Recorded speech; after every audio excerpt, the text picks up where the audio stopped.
If you take your credit card and you go shopping and you run up a large credit card debt, you're running a trade deficit with all those shops. Now, it would be pretty strange if you then blamed all the shop owners for having sold you all those things. You're ripping me off, you're ripping me off, you're ripping me off, I'm running a trade deficit. That is the level of understanding of the President of the United States. The trade deficit does not represent at all trade policies. It represents spending relative to production or earnings. We call that an identity. I teach it in the second day of my course in international monetary economics. Trump never made it to the second day. So he says, you're running a trade deficit. Look, they're all cheating me. But all that's happening is the United States is outspending its national income. And you can look at the national income chart. You can add up consumption and investment and government spending, and you could subtract off gross national product, and lo and behold, what will that equal? Not approximately, exactly.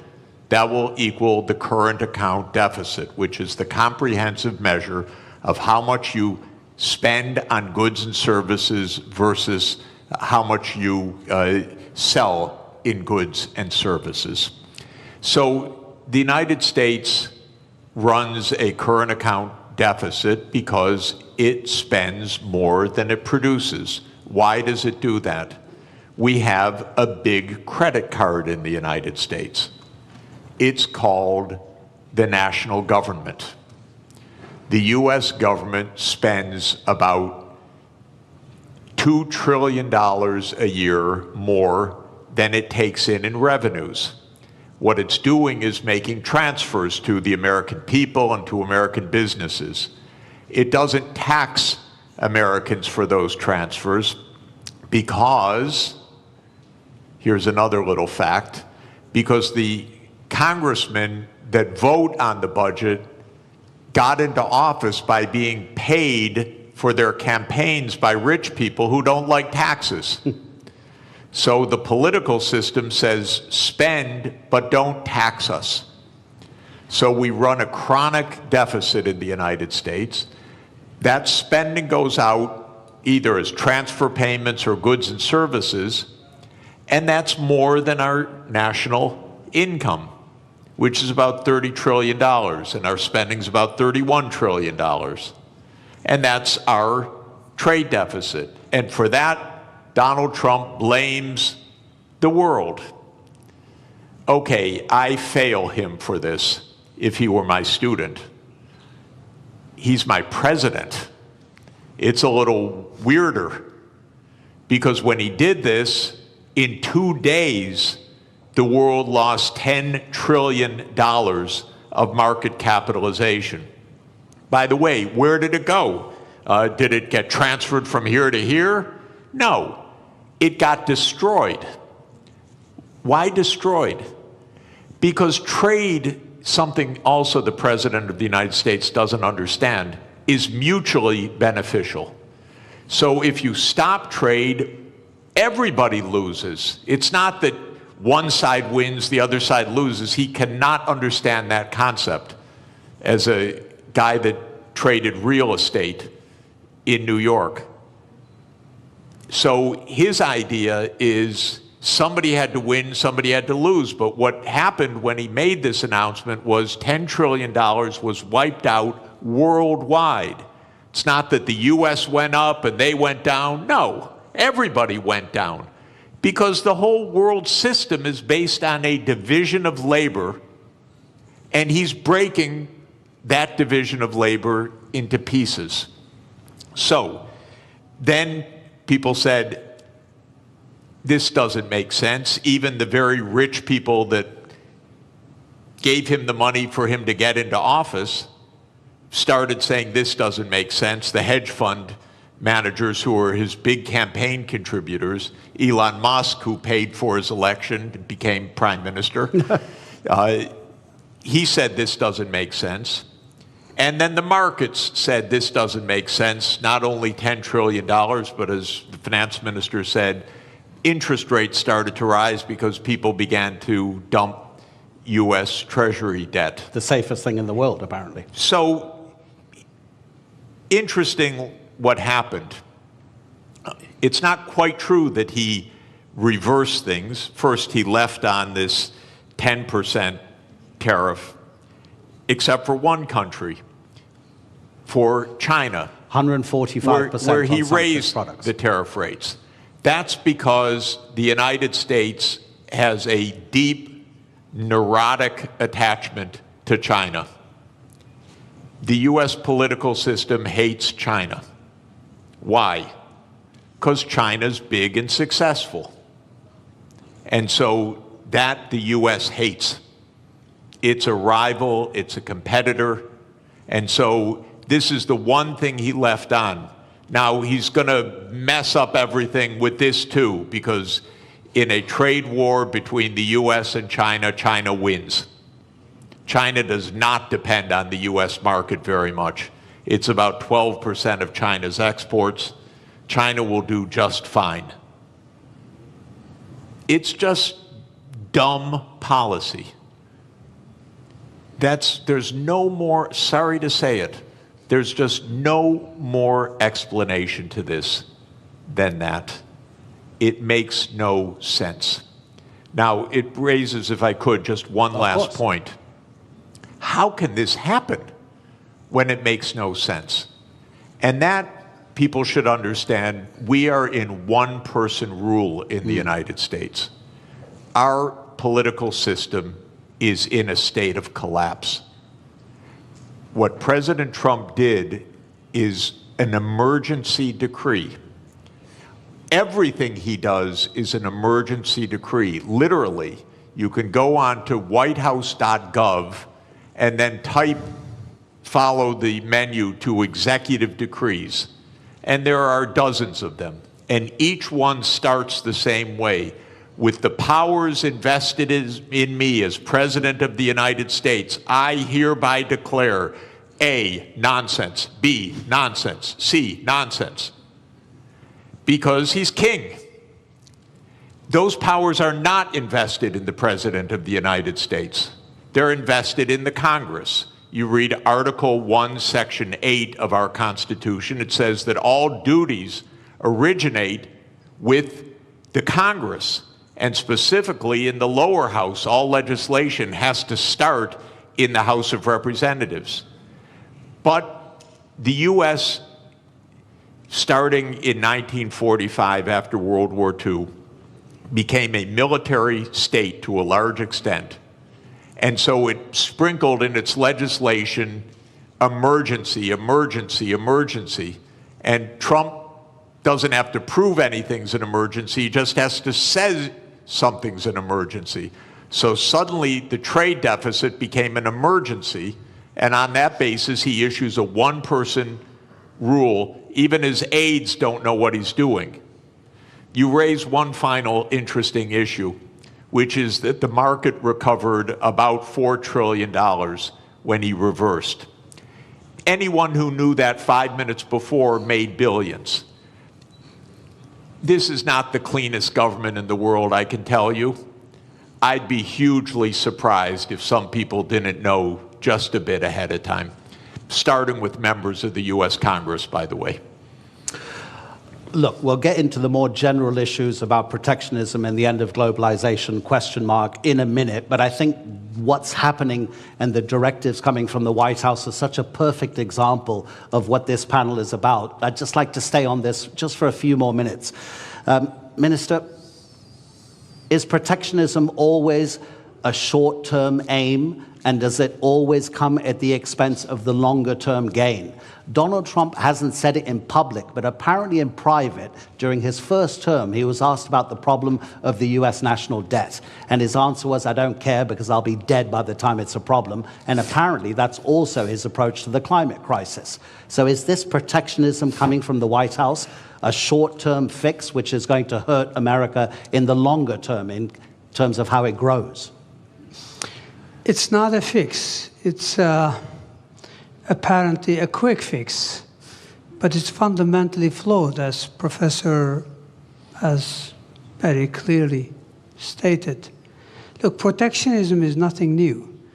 If you look at post-global financial crisis, the number of annual trade restrictions have gone up dramatically. In fact, like last year, there were over 3,200 trade restrictions. That is almost 11 times higher than what it was pre-global financial crisis. So this has been a trend, but what we have seen over the past week or two is clearly a new level. This goes beyond some protectionist measures, trade restrictions.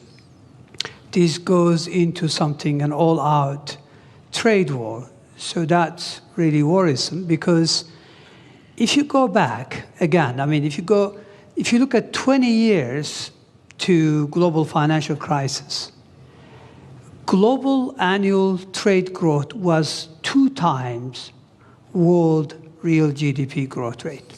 So in a way, trade was the engine of growth. Mm-hmm. Now that engine has been slow. So if you look at post-global financial crisis, global trade growth barely kept up with real GDP, global GDP growth. So that's no longer really one of the kind of like a strong engine. But I think the way things are now, if current state of affairs is sustained, we may end up actually protectionism dragging global growth. It is not only growth, it's really, there are many, additional fallouts from this type of policies. Absolutely, yeah. Yeah. So the answer to your question, this is not a fix. This is a fundamentally flawed, policy perspective. Obviously, countries have choice. They always have a choice. But we would rather, see world moving back to rule-based, multilateral framework, where everyone benefits. I think I agree with Professor. Over 1 billion people since 1990s have been lifted out of poverty, predominantly in Asia. I'm talking about absolute poverty here. And that's largely thanks to, trade and growth associated with that trade. So it is worrisome that we are now experimenting policies that may actually reverse some of these gains, which I think were very important. 1 billion people out of absolute poverty cannot be underestimated. It's quite significant. Now, admittedly, trade do cause geographic dislocations, but the solution is not protectionism. The solution lies more internal sound policies, structural remedies, but also you can deploy tax policy incentives and other things to address, dislocations in regions caused by, global trade openness. So it's not a level, but protectionism will create more inequalities. It will create bigger problems. Already you've got significant headwinds for global growth. Aging population, high global indebtedness, impending climate crisis. So protectionism is going to be yet another big blow to long-term growth outlook. And that's why growth is barely, sustained at 3%. I think the risk is that we will move to a new era where per capita GDP growth will almost disappear if we continue down this path. Really interesting what you say about protectionism having fallout in other sectors, and we will get onto that, about how it might affect cooperation on the climate crisis, global health, et cetera, But let's use one country as a particular example about how a nation can react to protectionism. So we have the US tariffs, which in 90 days will come into effect beyond the 10% that Donald Trump has placed.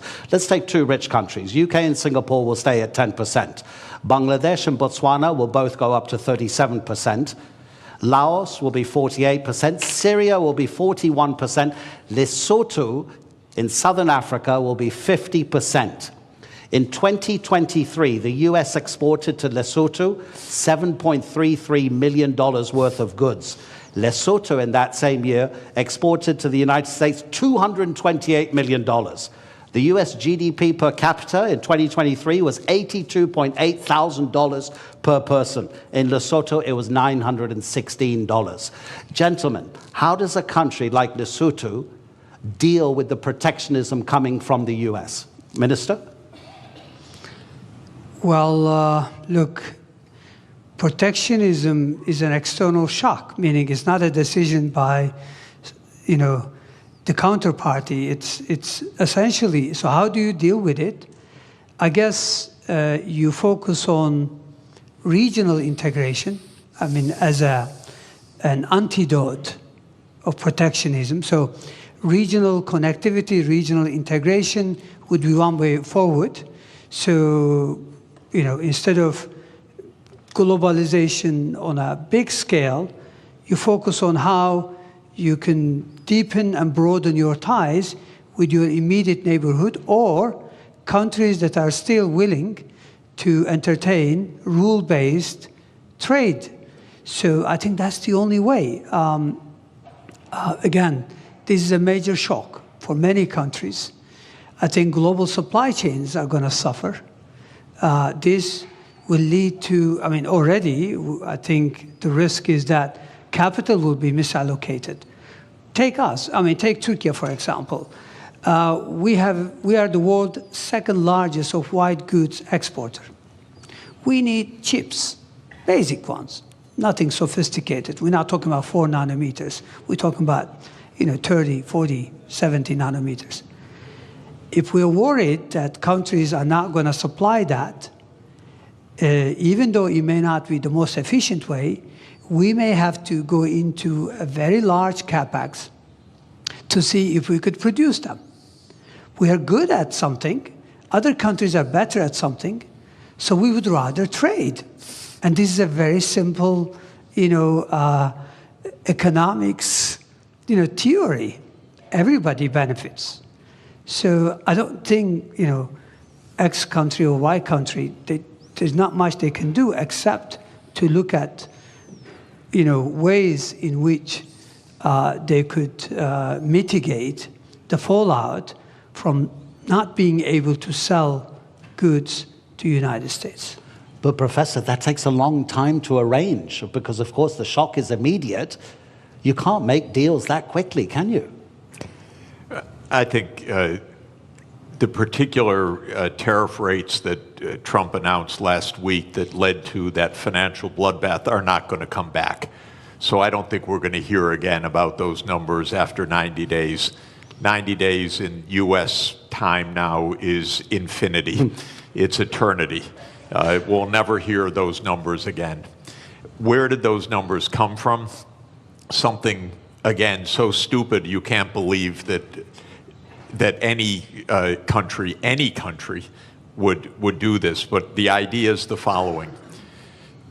As I said, if you want to know what your trade balance is, you earn some income, so you sell some services to somebody and you buy things.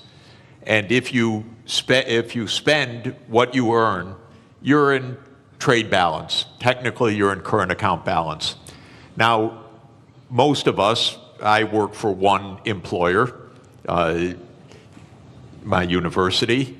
So I run a big trade surplus with my university, and then I run a pretty big trade deficit with the grocery store that we buy our groceries from, and if I have to buy shoes, I run a trade deficit with the shoe store, and so forth.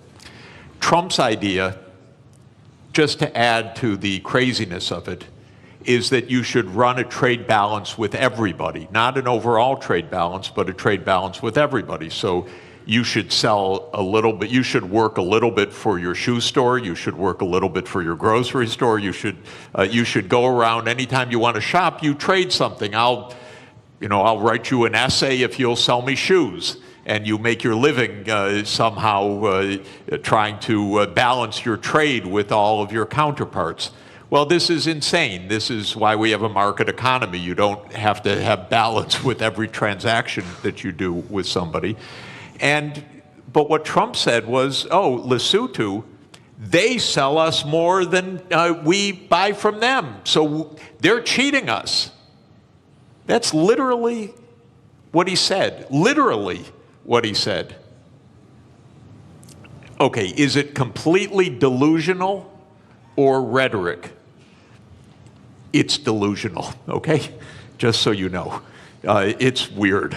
But anyway, now, then he calculated a formula. Okay, Lesotho, we have to tax them by the amount to reduce the imports from them so that we have balance with Lesotho. And then they made some absolutely stupid formula that you would not accept in a first year, third week class. It came out of the US Trade Representative's office. They probably were told, do it overnight, the boss wants it. And then they came up with a list of tariffs, country by country, based on the bilateral trade balance. You cannot make this stuff up. This is not it used to be not a Mickey Mouse country, my country. But this is Mickey Mouse. This is not, and I apologize to Mickey Mouse. He would not do this. Mickey Mouse is smarter than this. So we are in a crazy land, actually, with this. Now, it stopped for a moment. We'll never hear those numbers again. I don't know what we'll hear in 3 months. God help us, really. Because it probably won't have to do with trade. It'll have to do with something else. But we can't normalize this as what's the rationale, how to negotiate, what to do. Of course, 60 countries immediately said, we'll rebalance with you. And the President of the United States literally used the language I'm about to use. I'm quoting him because otherwise I would never say this. He said, 60 countries are coming to kiss my ass. He said that in a public speech, the President of the United States. So this is, I'm sorry, I apologize. No, but it's presidential language. Yeah. Okay? I'm only speaking at high political terms. So we cannot normalize this. We have to say no. We didn't spend 100 years on 200 years, 207 years since David Ricardo put forward the idea of comparative advantage, okay? And we have been building the trade system since the ruins of World War II for 80 years. And we have been building the World Trade Organization, which the US led the creation of, I think it's fair to say, for 31 years. This should not be normalized to try to figure out what is the theory of this. And it's a more fundamental point, ladies and gentlemen. The United States is a rogue nation right now on many things, not just on trade, but on making Gaza into the US Riviera, on whatever it wants to say. It's a little bit of a rogue nation. For the world to hold together, the rest of the world has to say, we're not going down crazy lane. We're going to be responsible. We're going to go to the UN. We're going to go to the World Trade Organization. We're not going to get into this downward spiral. Because if we normalize craziness, there is no way out. You mentioned Mickey Mouse, but there's a kind of a theme here from Bloomberg, the news agency. These are its headlines in the morning and the afternoon of Tuesday, Wednesday, and Thursday. Tuesday morning, this is madness. In the afternoon, a clown show. On Wednesday, stocks keep falling. In the afternoon, could have been worse. Thursday morning, assessing the damage. Thursday afternoon, Trump blinks. Minister, and by the way, if I may, because it's interesting, because I'm living in this crazy world, the Secretary of Treasury then, with all deference to a person who has a very hard job, he says, this was planned all along when Trump dropped this. Can you imagine? He couldn't say anything else, though. Well, yeah, I know, but to hear this from your Treasury Secretary is not also reassuring, because all you hear is a crazy land rather than what we need to hear, which is rationality. Okay, so let's make it more general for the moment. And by the way, ladies and gentlemen in the audience, I'll give you a few minutes at the end if you want to ask our two panelists a question. We'll try to get a few questions in from the audience. So to broaden it out, Minister, as the professor says, and pretty much everybody agrees, protectionism doesn't make economic sense because in the longer term, it's going to cost everybody. So what's driving increasing protectionism, not just in the United States, but in other nations as well? Because if it doesn't make economic sense, does it mean it then becomes a political statement from the person imposing that protectionism to almost appear as like a nationalist moment to bring people towards that decision maker politically rather than economically? Well, it's easy to explain. I think what is driving the current, what seems like a fundamentally flawed policies is, first of all, let's set the scene. I mean, there's a geostrategic competition between China and the United States. We know that. China has what it takes to become a superpower because it has human capital, it has state-of-the-art infrastructure, and now it's catching up in technology. The United States considers itself as the hegemon power. So we know from history there's always been tensions between existing superpowers and emerging ones. It doesn't have to end this way, meaning in a trade war or any other wars, but it does in the past. I mean, history tells us that we more frequently see tensions rather than cooperation. So what lies behind this? Very simple. Go back to 20 years ago, roughly speaking. China accounts for about 8% of global manufacturing. Today, China accounts for more than 30% of global manufacturing. Who lost ground? United States, European Union, and Japan. United States clearly also sees this. Again, go back to 20 years ago and just visualize a world map. Which country commands as the main trading partner of the rest of the world?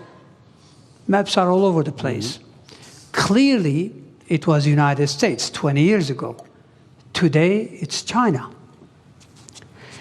Now, normally, the way you would respond, the way I would respond, is that, look, we need sound policies, structural reforms to regain ground. Instead, it looks like this rivalry, combined with lack of, obviously, clear understanding, is that it leads you to go after quick fixes. And quick fixes, which is also to do with populism, nationalism, is to blame others and is to present it in a simple fashion. The reality is you have to be more competitive. You have to invest in upskilling, reskilling your population. You have to invest in your infrastructure. And you have to, there's a lot of, there's a long list of homework. But those are politically difficult to deliver. They take time, and they're difficult. So structural policy has been lacking in most countries.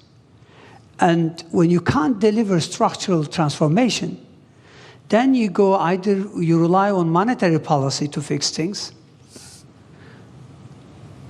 Monetary policy in many parts of the developed world have been doing the heavy lifting over the last couple of decades in the face of difficulties.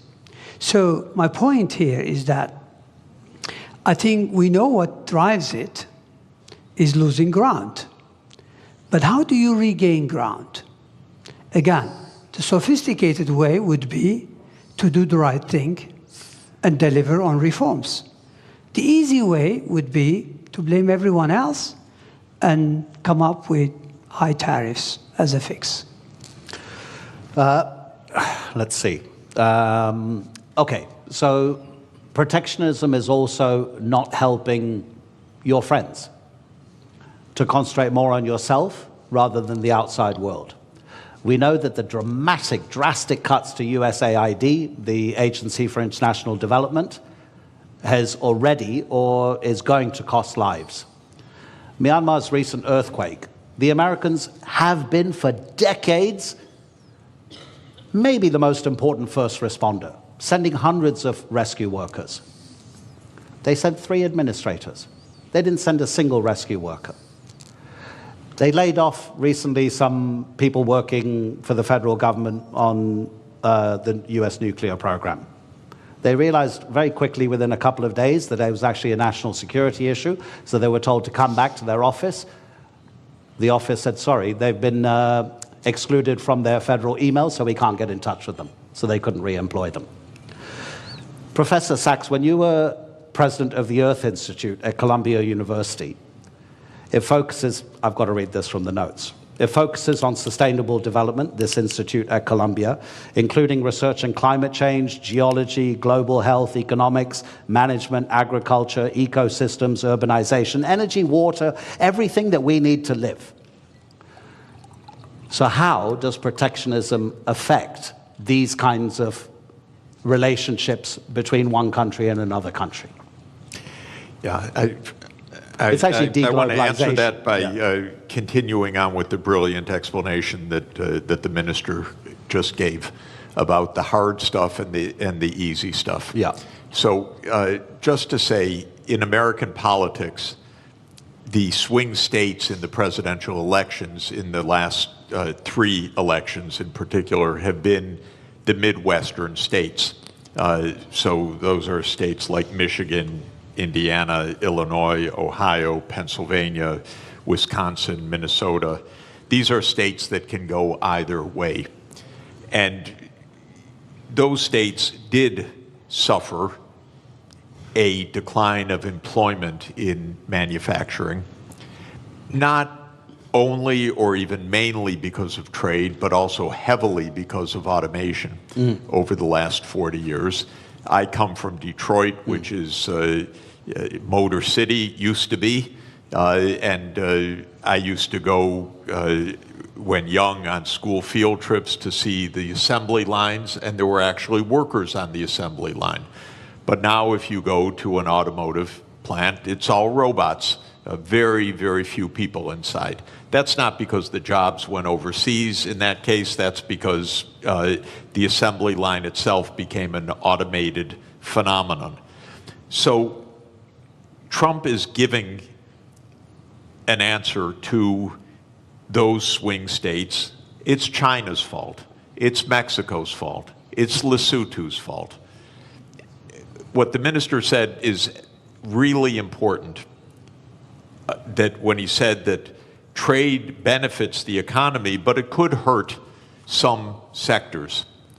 And what you do is not stop the trade, but you make sure that you pull everyone along, maybe in a regional policy, or maybe in job reskilling, or maybe in some other kind of public investment or education policy.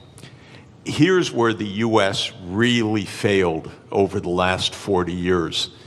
We let the inequalities widen and widen, partly because of automation, partly because jobs did go overseas, but for the right reason. They had comparative advantage in those jobs. Skilled people got better and better salaries.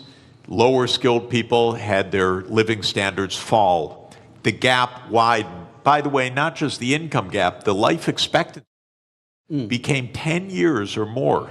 So many of our epidemics, so many of our social problems relate to this widening inequality. The United States political system didn't address it at all for 40 years. And that comes to what I mentioned, the corruption of the political system. When candidates of both political parties are paid by rich donors for their reelection campaigns, and both parties then become the agents of tax cuts and no really addressing the social conditions, you end up with a Donald Trump coming in and selling a pseudo explanation, it's all China, and selling a pseudo remedy, a trade war. What the auto workers are going to learn right now is they're going to lose jobs by even the tariffs that have been put in place, because we need the intermediate parts brought in from elsewhere. Now they face higher costs, and the United States can't compete at all with Chinese electric vehicles. The United States has basically handed China the electric vehicle market for the next 20 years. So did Europe, by the way. Europe delayed the transformation to electric vehicles, said we produce great internal combustion engines, we're going to continue to do that. The world actually needs electric vehicles because of the climate crisis. So all of this is to say the real hard work is to think ahead. Mm-hmm. The country, by the way, in my experience of working all over the world in the last 40 years, that thinks ahead the most is China. Mm-hmm. China's success is not random. China's success actually is a lot of forward-looking planning. In 2014, China issued a document called Made in China 2025. And it wasn't a protectionist policy, it was we need to invest in the technology so we can be at the forefront. I think in 8 of the 10 sectors that were identified there, China succeeded in reaching the forefront. In 2017, China made a plan for artificial intelligence. This is already 8 years ago. DeepSeek didn't just come out of nowhere, it came out of a long-term strategy. So this is hard work that actually pays off. This is what every government should do. This is what every country should do, is look ahead. Now, you mentioned very interesting idea. We got a president who doesn't understand and maybe doesn't care about the future in the same way. But just to say, the biggest issue on the planet should be the climate crisis, not all the things we're endlessly talking about. And every part of the world is going to suffer terribly by what has been built in terrible, very dangerous climate change. It's out of the headlines. But, you know, I had a very difficult job. I was the director of an institute with 300 climate scientists for 14 years, some of the world's leading climate scientists. The reason it was a hard job is that every week they came up and told me, it's worse than we thought. They would give me endlessly grim news. And the lead climate scientist at Columbia University is a man named James Hansen, who I regard as the world's leading climate scientist. And he produced a study in January that said it's much worse than we have thought. The world's temperature has gone up by 0.3 degrees Celsius in 3 years. We have had 21 months of the last 22 above 1.5 degrees. That's the new baseline, by the way. That's not because of an El Nino effect. That's the new baseline. We already blew the limit that we set 10 years ago in Paris that we said we would not exceed. We're already above it. And what Hansen says is we're rising at an accelerating rate. Now the average rate is probably between 0.3 and 0.4 degrees Celsius per decade now on average. So we'll be at 2 degrees excess. What all of this means is profound danger 20 years from now, 25, 30, but we're already seeing terrible danger today. I don't want to minimize what's already happening. Los Angeles burned down, massive forest fires in Korea last week. It's everywhere. My wife and I are nonstop traveling. Every single place we go is some kind of climate crisis, literally. It's a drought, it's floods, it's heat waves, it's pest infestations, it's forest fires. And the sea level is going to rise by many meters, which is not great for Istanbul, by the way, and not great for coastal areas. It's very dangerous what is built into the system. Now, what is Trump's answer for this? Yesterday, King Donald issued an executive decree to bring back coal. It's willful destruction of well-being, willful. And that is, again, he pulled out of the Paris Agreement. What I'm hoping, ladies and gentlemen, is the other 192 members of the UN have to say, no, we're not entering a crazy land. We're going to take care of our future. Right now, I live in a crazy land. But the rest of the world has to avoid the crazy land, has to avoid normalizing this.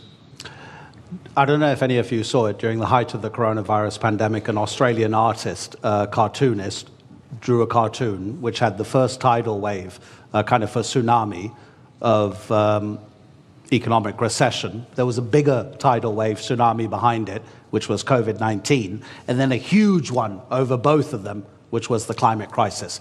So get ready, I'll give you a chance to ask a few questions, but I just wanted to address one final issue to the minister.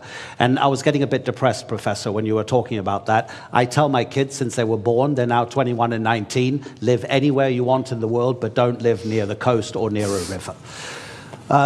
The professor is saying that the climate crisis is going to be one of, probably, I'm kind of, putting words into your mouth, Professor, that deglobalization, if it becomes more and more of a popular sentiment and policy, the climate crisis will be affected because of a lack of cooperation through deglobalization. Minister, what other big dangers do you see if the trend of deglobalization gathers pace? Well, as I mentioned earlier, in addition to the impending climate crisis, which could have a devastating impact on the future of humanity, I think we are faced with significant headwinds that already exist, but some of them could become more complicated. One of them is high global indebtedness. Mm-hmm.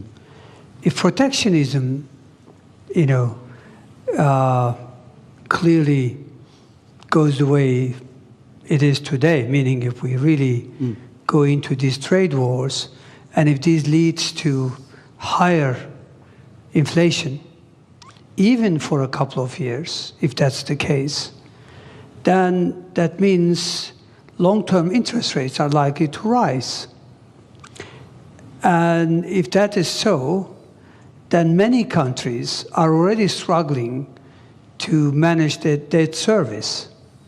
You know, global indebtedness, if you look at it, overall indebtedness was 328% last year.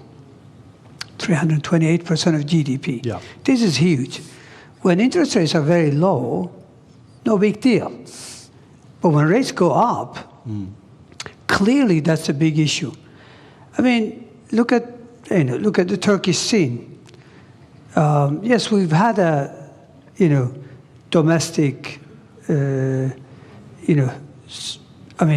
domestic issue that led to some market turbulence. But what happened post-April 2, CDS have gone through the roof. CDS are country risk premium. Our external bond yields, 10-year, 5-year, they all gone up significantly on the back of these tariffs. I think there are already many countries, according to UN, that pay more on interest on debt than what they are able to earmark for education and healthcare combined. So I think we already have issues such as indebtedness that the current trend could exacerbate. I mean, aging population already could create huge constraints on public finances going forward. So those are some of the additional headwinds that exist that could actually serve as speed limit or a drag on growth. So I think the world, and I agree with Professor that the world has to, rather than going down this path, we need to cooperate more. We need to work more closely on climate change, on how to address other problems, because protectionism will also lead to probably global inequalities. If you don't allow AI chips to be freely available to everyone, clearly that's a big issue, because then many countries will be left behind in terms of tapping this AI that has immense potential to boost productivity.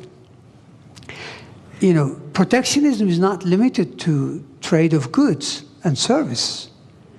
It's now associated with financial flows,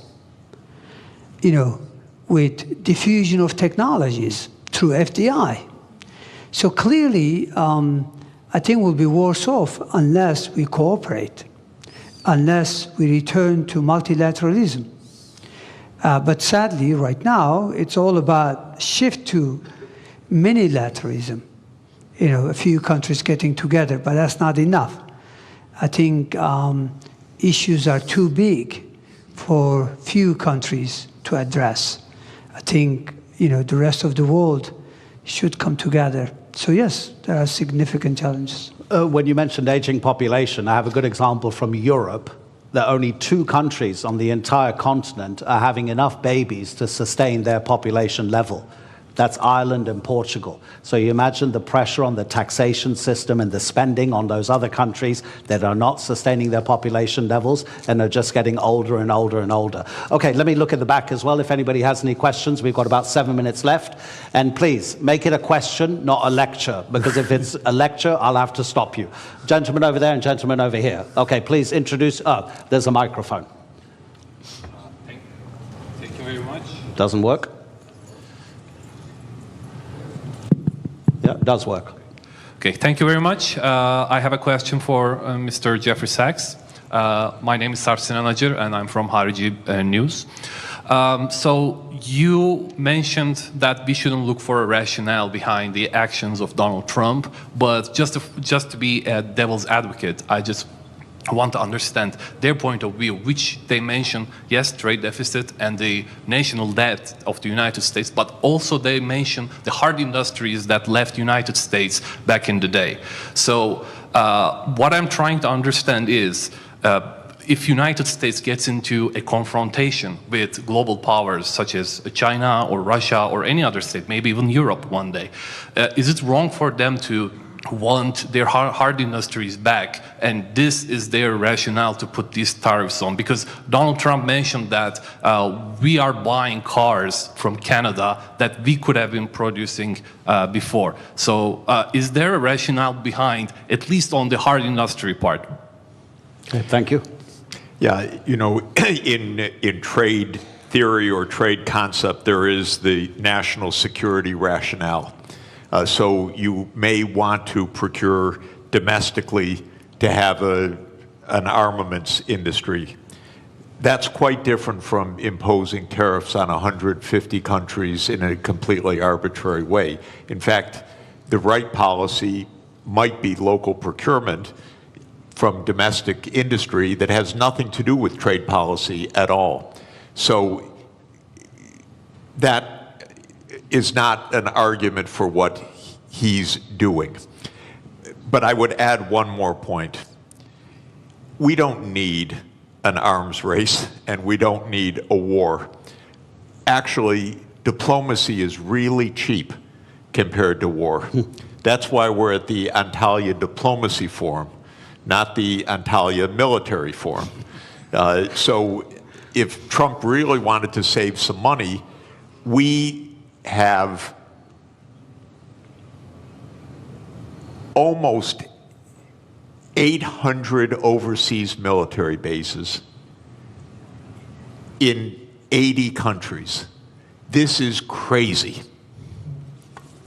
So if he wanted to save money and close the budget deficit, I would close hundreds and hundreds of military bases and leave all these countries at peace, because wherever there's an American military base, there's a big headache, believe me.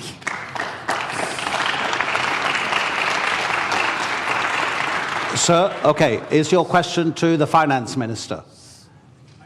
Is your question to the finance minister or to the professor? Because I want to even things up. I would come back to you if it was for the professor, but if you, okay, let's address it to the finance minister.